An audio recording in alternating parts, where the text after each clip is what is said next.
ಏನು ಸುಳ್ಳು ಸುದ್ದಿ ರೀ.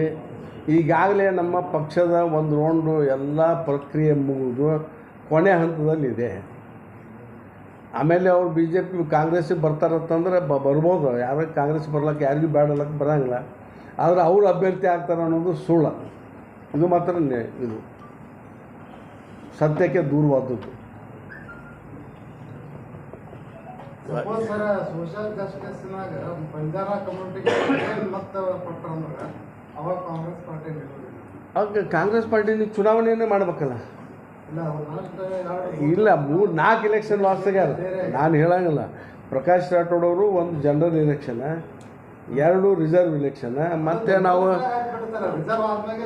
ಅಲ್ಲ ಒಟ್ಟು ನಾವು ಸೋತಿದ್ದು ಹೇಳತ್ತೆ 3 ಎಸ್ ಮಾಡಿಸೋ ರೀತಿಯಲ್ಲಿ ಅವರು ಅಪಾದನೆಯನ್ನು ಮಾಡ್ತಾ ಇದ್ದಾರೆ. ಇಂಥ ಘಟನೆಗಳು ನಡಿಬಾರ್ದು. ಯಾಕಂದ್ರೆ ದೇಶದಲ್ಲಿ ಎಲ್ಲ ಪಕ್ಷಕ್ಕೂ ಕೂಡ ಜಾತಿ ಮತ್ತು ಧರ್ಮವನ್ನು ಬಿಟ್ಟು ಎಲ್ಲಕ್ಕಿಂತ ಹೆಚ್ಚಿಗೆ ಯಾವುದಾದ್ರೂ ದೇಶದ ಐಕ್ಯತೆ ಅಖಂಡತೆ ಇದರಲ್ಲಿ ವಿಶ್ವಾಸ ಇಟ್ಟಿರ್ತಕ್ಕಂಥದ್ದು ಯಾವುದೋ ಪಕ್ಷ ಇದ್ದರೆ ಅದು ಕಾಂಗ್ರೆಸ್ ಪಕ್ಷ.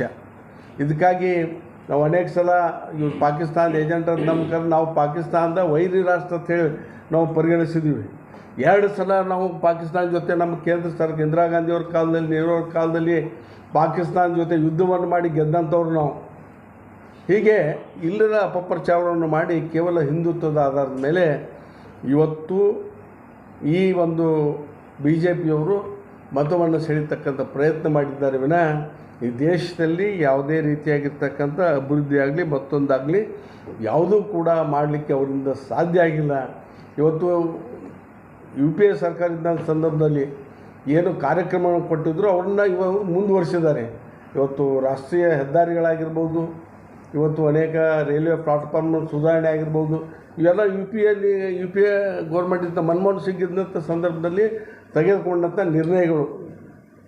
ಹೀಗಾಗಿ SS न्यूज़ से जुड़े हर लेटेस्ट जानकारी के लिए हमारे YouTube चैनल SS न्यूज़ को सब्सक्राइब करें।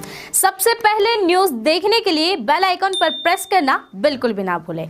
अगर इस चैनल से जुड़े हर नए मुद्दे आपको पसंद आए, हमारे वीडियोस को लाइक और शेयर ज़रूर करें और लगातार अपडेट के लिए देखते रहिए SS न्यूज़।